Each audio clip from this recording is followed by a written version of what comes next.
چہلوں میں امام حسین علیہ السلام کی مناسبت سے مجلس کا انعقاد ہے۔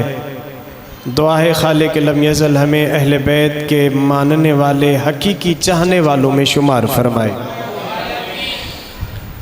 روایت کے جملے ہیں کہ امام جعفر صادق علیہ السلام کا ارشاد گرامی ہے، اللہم صلی علی محمد و آل محمد، اگر کوئی مومن ایک قیراط کے برابر بھی ہماری محبت دل میں رکھتا ہوگا، اگر میں لفظ قیراط نہ سمجھاؤں تو ممکن ہے حدیث میں وہ مزہ وہ لطف نہیں آئے گا۔ قیراط کہتے ہیں ایک ذرے کو۔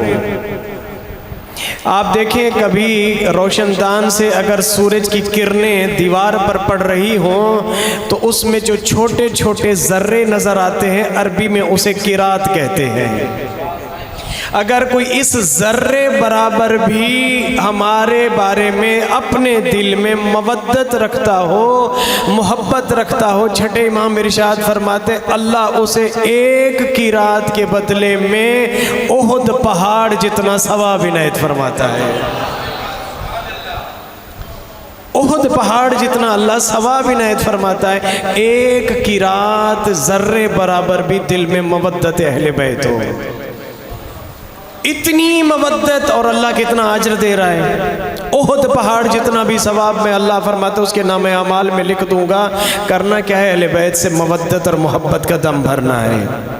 محبت بھی ایسی جو حقیقی محبت ہو، توجہ ہے آپ حضرات کی، محبت بھی ایسی جو حقیقی محبت ہو، کیونکہ رسول پاک نے مدینہ ہے، مسجد نبوی ہے، آپ جیسے چاہنے والے بیٹھے ہیں، نبی پاک خطبہ دے رہے ہیں، مولا حسن حسین کو آتے ہوئے دیکھا، اور جیسے آتے ہوئے دیکھا تو مولا حسین کا دامن، ابا کے دامن میں پاؤں الجھا، ڈگمگائے، رسول نے منبر چھوڑا۔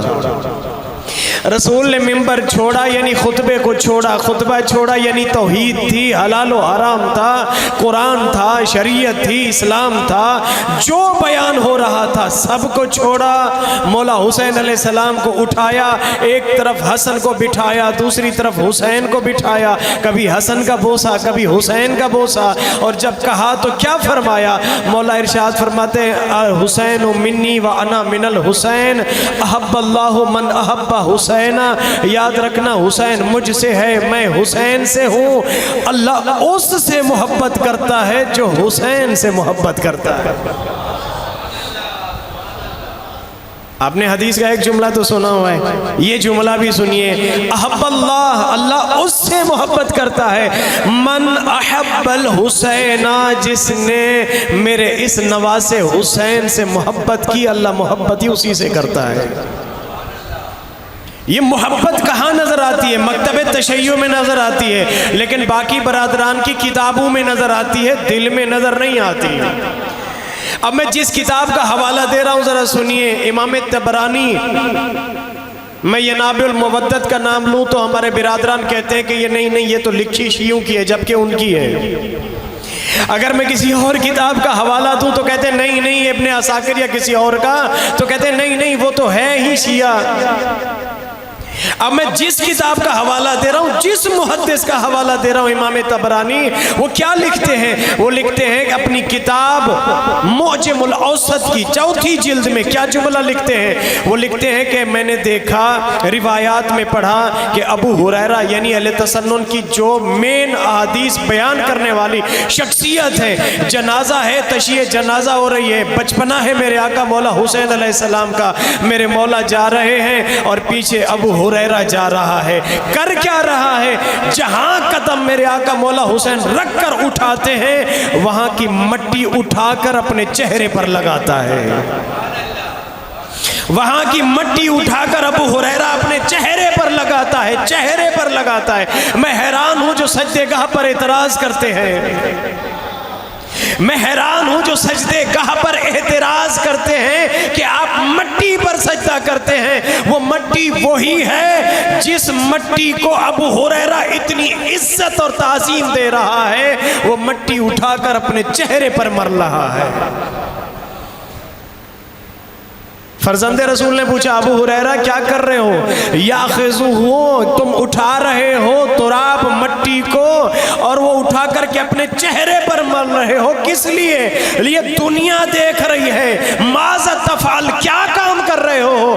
کہا اے فرزند رسول اگر میں دنیا والوں کو آپ کی حقیقت بتا دوں اور ان کے دل میں آپ کی مودت محبت بیٹھ جائے تو یہ وہ افراد ہیں جو آپ کو اپنے شانے پر اٹھا کر مدینے کی گلیوں میں چلا کریں گے۔ اس قدر مقام و مرتبہ ہے۔ کون بیان کر رہا ہے؟ ابو ہریرہ بیان کر رہا ہے۔ کس کی فضیلت بیان کر رہا ہے؟ میرے آقا مولا حسین علیہ السلام کی عظمت اور فضیلت کو بیان کر رہا ہے۔ اور عمل کیا کر رہا ہے؟ جہاں قدم رکھ کر مولا حسین علیہ السلام اٹھاتے ہیں وہاں سے مٹی اٹھا کر اپنے چہرے پر لگا لیتا ہے۔ اب مجھے اندازہ لگا کر بتائیے، جو ابو ہریرہ اہل تسنن میں بہترین راویوں میں شمار ہوتا ہے، وہ حسین علیہ السلام سے اتنی مودت رکھتا ہے، اتنی محبت رکھتا ہے، تو یہ صرف حدیث کتابوں میں نہیں ہونی چاہیے، یہ ہمارے برادران کے دل میں اور پھر عمل میں بھی آنی چاہیے، اپنی زندگی میں بھی لے کر کے آنا چاہیے اس حدیث کو کہ فرزند رسول کی عظمت اور مقام و مرتبہ کیا ہے۔ ابو ہریرہ جیسی شخصیت بھی مٹی مولا حسین علیہ السلام کے قدموں کی اٹھا کر اپنے چہرے پر لگا کر فخر محسوس کرتا ہے، فخر محسوس کرتا ہے کہ مولا آپ کی عظمت اور مقام یہ ہے۔ کتنا عظمت اور کتنی مقام ہے میرے مولا آقا حسین علیہ السلام کا، سنیے اور لطف لیجئے۔ خدا کی قسم میں پڑھا کرتا ہوں، آپ مجھے پرانے سننے والے تشریف فرمائیں، میں بھی کوشش کرتا ہوں کہ وہ پڑھوں جو پہلے میں یہاں نہیں پڑھ چکا۔ میرے آقا مولا حسین علیہ السلام کے نانا کو ان کے صحابی نے دعوت دی، یا رسول اللہ آپ اپنے اصحاب کے ساتھ، آپ اپنی آل کے ساتھ میرے گھر میں تشریف لائیے، میں نے آپ کے لیے کھانے کا اہتمام کیا ہے، دعوت کا اہتمام کیا ہے۔ اب روایت لکھتی ہے، ابن عساکر کے جملے ہیں، وہ لکھتے ہیں اپنی کتاب میں کہ رسول اللہ کو جب دعوت دی گئی تو یہ شخص جو مولا کا صحابی ہے، رسول کا چاہنے والا ہے، اس کی نگاہیں رسول کے قدموں پر ہے۔ رسول نے اس کے گھر میں پہلا قدم رکھا، نگاہ قدم پر ہے، دوسرا قدم رکھا، پھر بھی نگاہ قدم پر ہے، جب تک رسول آ کر کے اس جگہ پر بیٹھے نہیں جہاں اس نے بٹھانے کا اہتمام کر رکھا تھا، تب نظریں ہٹا کر رسول کے چہرے پر ڈالی، نظریں قدم سے ہٹا کر رسول کے چہرے پر ڈالی۔ جب چہرے پر نظریں ڈالی تو مولا علی نے پوچھا، مولا حسن حسین علیہ السلام ساتھ ہیں، رسول خدا نے پوچھا اے میرے صحابی، اے میرے چاہنے والے، میں جیسے تمہارے دروازے پر آیا تو نے اپنی نگاہیں میرے قدموں پر جما لی، میں جتنے قدم چلتا آیا تو میرے قدموں کو دیکھتا رہا، میں جب تک بیٹھا نہیں تب تک تو نے میرے چہرے کا دیدار نہیں کیا۔ یہ عجیب واقعہ جو میں آج دیکھ رہا ہوں، وجہ کیا ہے؟ رسول اللہ میں نے دل میں تہیہ کیا تھا کہ رسول جب بھی جتنے قدم میرے گھر میں چلیں گے میں ہر قدم کے بدلے میں ایک غلام آزاد کروں گا، ایک غلام آزاد کروں گا۔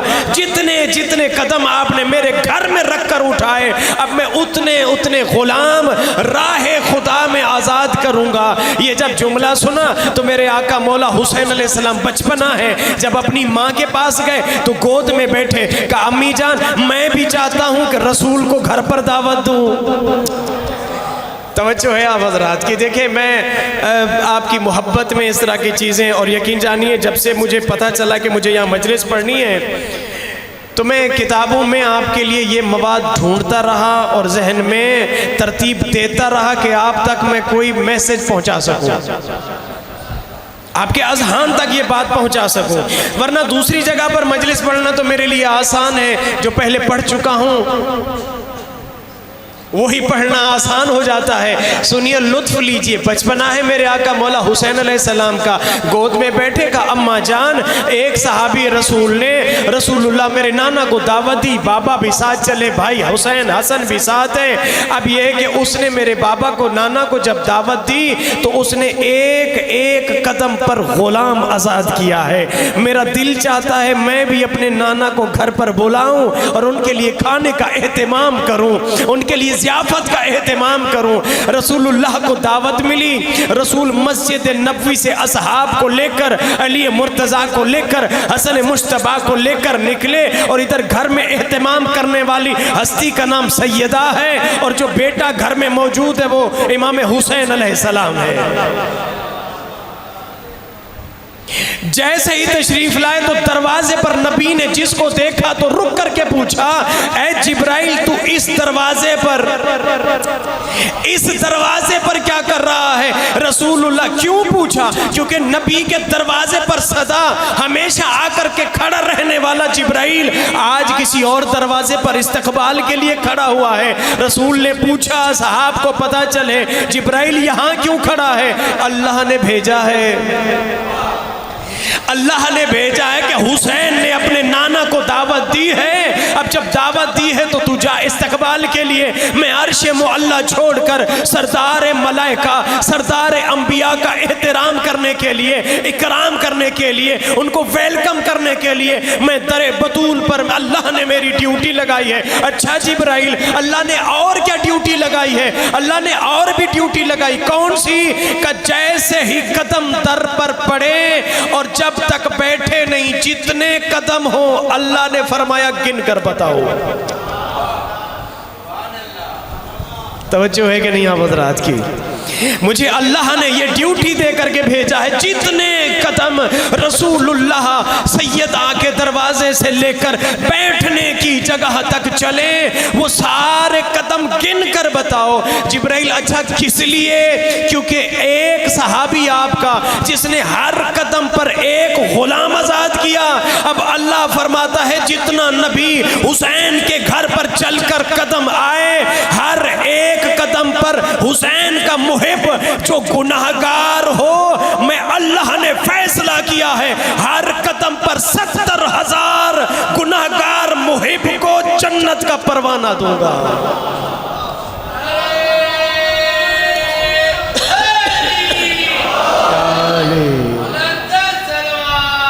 اللہم صلی علی محمد۔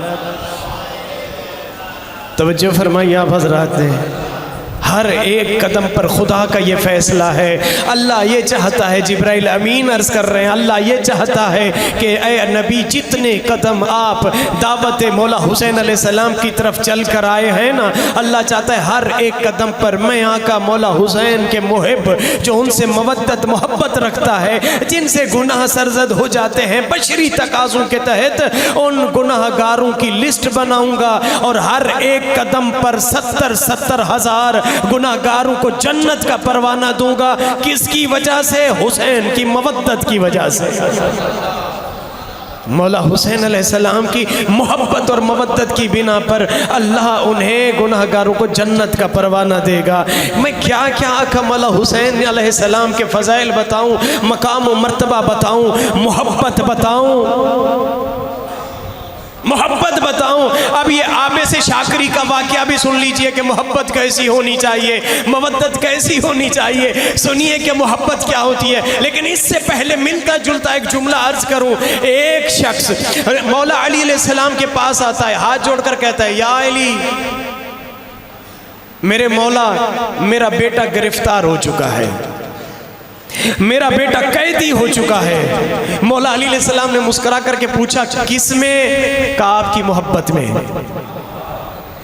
یا علی مولا آپ کی محبت میں میرا بیٹا قیدی ہو چکا ہے، جو باہر کھڑا ہے قیدی ہو چکا ہے، آپ کی محبت میں اتنا آپ کی محبت میں ڈوب چکا ہے کہ آپ اس سے پوچھئے تو صحیح کہ اس کی حالت کیا ہے۔ مولا علی علیہ السلام نے حکم دیا اسے بلاؤ۔ جب بلایا گیا تو میں اپنے لفظوں میں کہوں جیسے بانس کی لکڑی پر کپڑا ڈلا ہوا ہو، اتنا کمزور اور نحیف، کبھی اس دیوار کا سہارا کبھی اس دیوار کا سہارا، جیسے آ کر کے بیٹھا۔ مولا علی علیہ السلام نے پوچھا کیا ہوا؟ کہ یا علی آپ کی محبت میں ہوا جو ہوا کیا بتاؤ تو صحیح۔ یا علی میں آپ کی طرح زندگی گزارنا چاہ رہا تھا، آپ کی محبت میں آپ نہیں کھاتے، میں بھی نہیں کھاتا، آپ 3 لقمے کھانا کھاتے ہیں، میں بھی 3 لقمے کھانا کھاتا ہوں آپ کی محبت میں، آپ کی مودت میں۔ جب یہ جملے کہے میں جوانوں کے لیے عرض کر رہا ہوں، نبی امام ہمارے لیے نمونہ عمل کیسے ہوتے ہیں۔ آپ 3 لقمے تناول فرماتے ہیں، میں بھی 3 لقمے تناول فرماتا ہوں۔ میرے مولا علی علیہ السلام کا چہرہ سرخ ہوا، غصے کے آثار چہرے سے جھلکنے لگے۔ میرے مولا نے ارشاد فرمایا کس لیے تم یہ نہیں کر سکتے؟ کیوں؟ کیونکہ تم کائنات کے امام نہیں ہو، تم کائنات کے امام نہیں ہو، میں کائنات کا امام ہوں۔ میں نہیں چاہتا میری امیر المؤمنین خلیفہ ہونے کی زندگی میں کوئی مجھ سے کم کھا کر یا بھوکا سو کر کے زندگی گزارے، یہ میں علی برداشت نہیں کر سکتا۔ کہاں ہیں آپ؟ توجہ ہے کہ نہیں آپ حضرات کی؟ میری محبت اگر تمہیں چاہیے تو پھر ایسا کرو، قرآن پر عمل کرو۔ وَأَمَّا بِنِعْمَتِي فَرَبِّكَ فَحَدِّثْ۔ اللہ نے تمہیں جتنی نعمتیں دی ہیں نا ان کا شمار کرو۔ اچھا کھانا کھاؤ، کھا سکتے ہو تو اچھا پہنو، پہن سکتے ہو تو اچھا کھاؤ، پہنو پیو، چلو دنیا میں زندگی گزارو۔ اگر میری طرح زندگی گزارنی ہے تو پھر عبادت کے میدان میں آ جاؤ، عبادت کے میدان میں آ جاؤ۔ یہ وہ جو اپنے انداز سے میرے مولا علی سے محبت کرتا ہے، اور ایک وہ جس کا تذکرہ میں مقدماتی طور پر اس سے آگے چلتے ہوئے بیان کروں۔ عابس شاکری کون ہے؟ وہ ہے جس کے لیے امام نے سلام بھیجا ہے۔ خدا کی قسم سنیے اور محبت دیکھیے کہ ہونی کیسی چاہیے۔ عابس شاکری جب میدان کربلا میں آیا نا، اب آیا کیا تو پیشانی پر تیر کا زخم ہے، پیشانی پر تیر کا زخم ہے۔ کیوں؟ کیونکہ جب پہلے عمر ابن سعد نے تیر چلایا، اس کے بعد ہزاروں تیر آئے، سب ڈھال لے کر بنو ہاشم کو گھیرے میں لے کر اصحاب وہاں پر کھڑے ہو گئے۔ کسی نے ڈھال دی تو کسی نے سینہ دیا۔ روایت کے جملے ہیں کچھ صحابہ وہیں پر شہید ہو گئے، کچھ صحابہ زخمی ہو گئے، لیکن بنو ہاشم کے کسی جوان کو ایک تیر نہیں لگنے دیا۔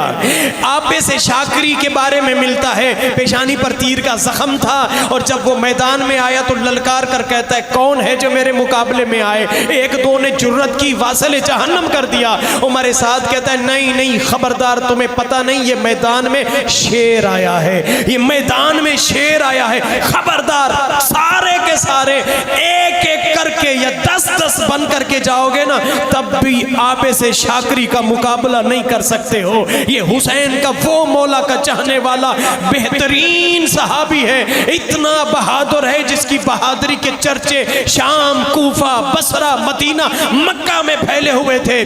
ظالم کہتا ہے کہ نہیں، چاروں طرف گھیرا بناؤ اور خبردار پتھروں کی برسات کرو۔ جب عابس شاکری نے دیکھا سارے پتھر ہاتھ میں لے کر 200 کا لشکر میرے گرد گھیرا جما چکا ہے، اب سنیے جملے۔ روایت کہتی ہے لوہے کا ہیلمٹ پہنا تھا، اتار کر پھینک دیا۔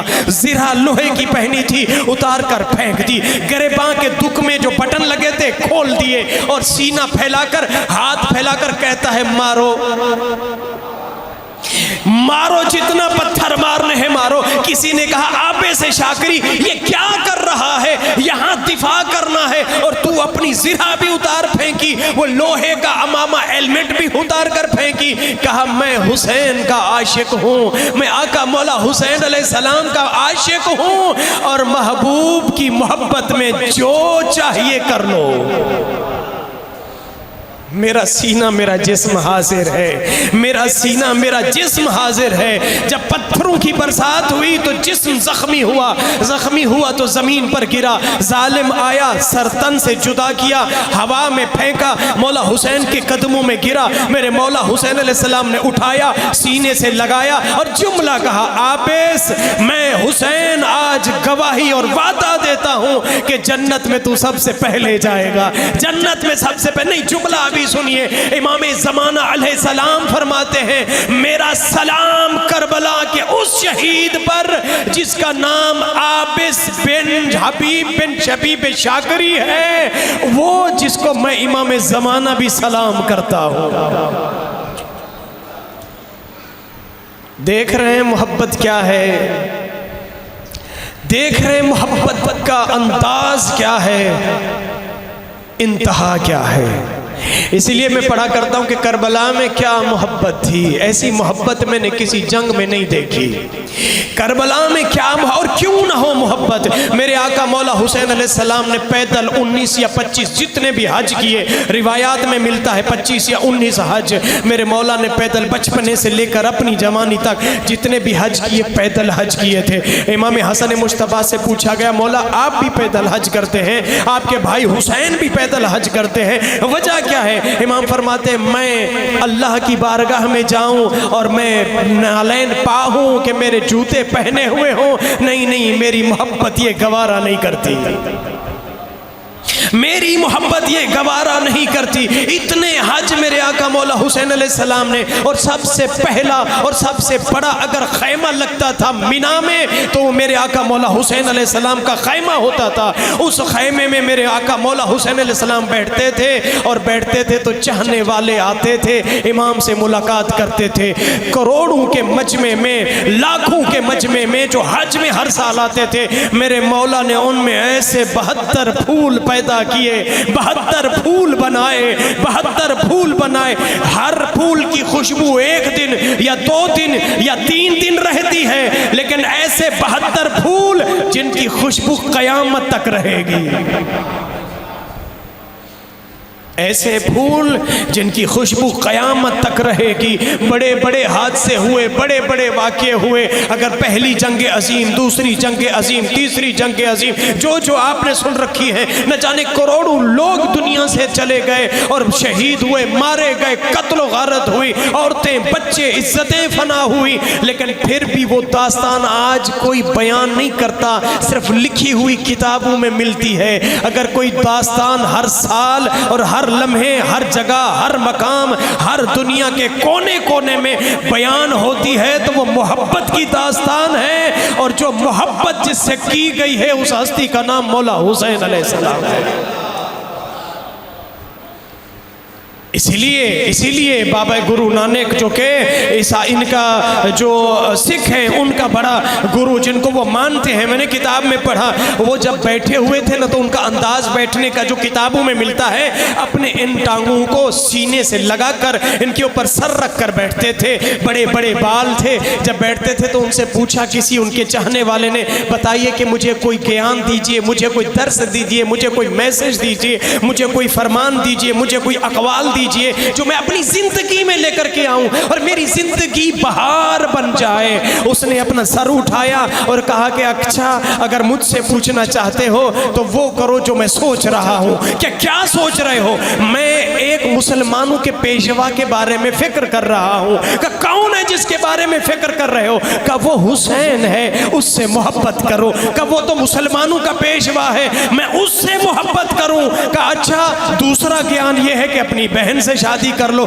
کہ نہیں خبردار، یہ آپ کیا کہہ رہے ہیں؟ یہ میرا ضمیر گوارا نہیں کرتا۔ اور کہا اسی ضمیر کے شہنشاہ کو حسین کہتے ہیں، اسی ضمیر کے بادشاہ کو حسین کہتے ہیں۔ میں ایک جملہ عرض کر دوں، کائنات میں بکھری ہوئی بغیرتی کا نام ہے یزید۔ کائنات میں بکھری ہوئی بے حیائی، اور اس کا اصل مقصد اور بادشاہ ہے یزید، اور غیرتوں کے سمندر اور پہاڑ کو حسین کہتے ہیں۔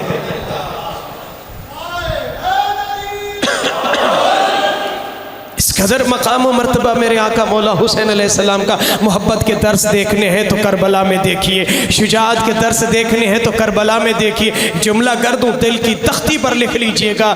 علامہ بحر العلوم سید مہدی بحر العلوم کے بارے میں جملہ ملتا ہے۔ اس سے کسی شاگرد نے پوچھا مجھے یہ بتائیے کہ کربلا میں یا اہل بیت علیہ السلام میں سب سے زیادہ شجاع کون تھا؟ سنیے، میں زندگی میں پہلی بار یہ جملہ آپ کے نظر کر رہا ہوں۔ بتائیے کہ اہل بیت میں سب سے زیادہ شجاع کون تھا؟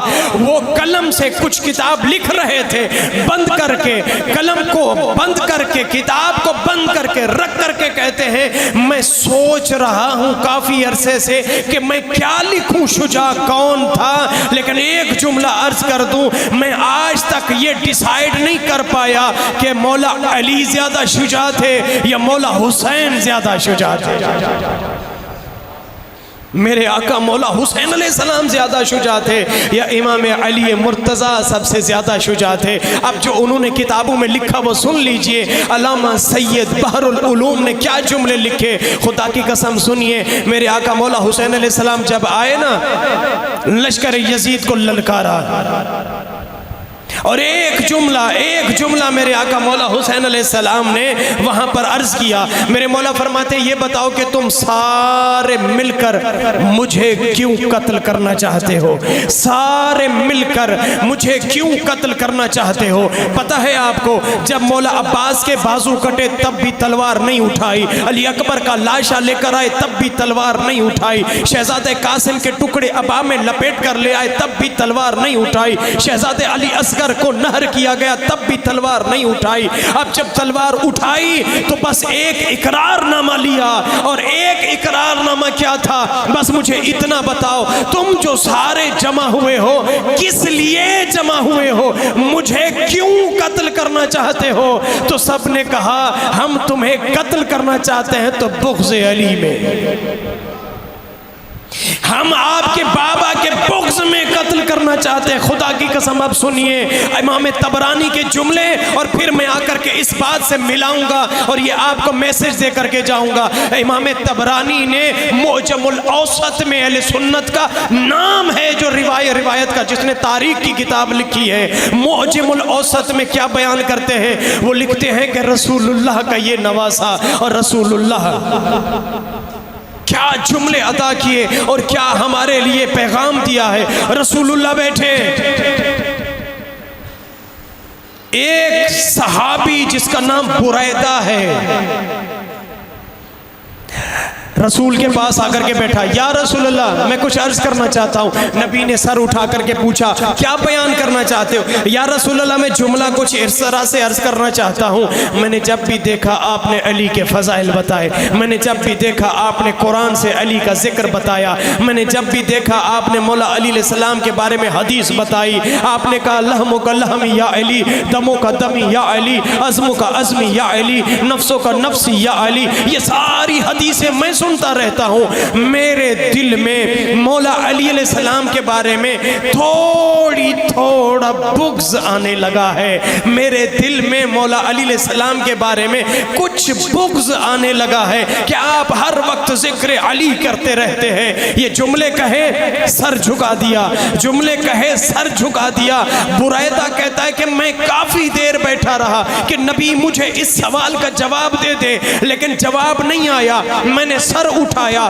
میں نے دیکھا سردیوں کا موسم ہے لیکن نبی غصے میں، چہرہ سرخ ہے اور جسم سے پسینہ ٹپک رہا ہے. میں ڈر گیا، میں نے کہا یا رسول اللہ مجھ سے غلطی ہوئی. میں چپ رہا، نبی نے جواب نہیں دیا. میں نے دوسری بار کہا یا رسول اللہ مجھے معاف کر دیجئے، غلطی ہوئی. رسول نے کوئی جواب نہیں دیا. تیسری بار، اب کون؟ امام طبرانی کہتے ہیں تیسری بار اس نے اپنا ہاتھ بڑھایا، ہاتھ بڑھا کر کے کہا یا رسول اللہ میرے ہاتھ پر ہاتھ دیجئے، میں بیعت کرتا ہوں، مجھے کلمہ پڑھائیے، میں کافر ہو گیا ہوں. مولا علی علیہ السلام کا دل میں ذرہ برابر بھی بغض آیا، اور وہ امام طبرانی لکھتے اپنی کتاب معجم الاوسط میں، وہ کہتا ہے کہ میں صحابی رسول، میں کافر ہو گیا ہوں. اے یا رسول اللہ مجھے کلمہ پڑھائیے، مجھے دین اسلام کا پھر سے درس دیجئے، میں علی کے بارے میں تھوڑا سا بغض کر بیٹھا ہوں، مجھے کلمہ پڑھائیے. امام طبرانی کہنا یہ چاہتے ہیں اگر کوئی علی علیہ السلام کے بارے میں بغض رکھے وہ کافر ہے. اب تاریخ میں یہ جملہ رقم کر لو، کربلا میں مولا حسین علیہ السلام نے مسلمانوں سے جنگ نہیں کی، اپنے بابا سے پھرے ہوئے بغض رکھے ہوئے کافروں سے جنگ کی ہے. تلوار اٹھائی ہے تو کس کے لیے؟ کفار کے لیے.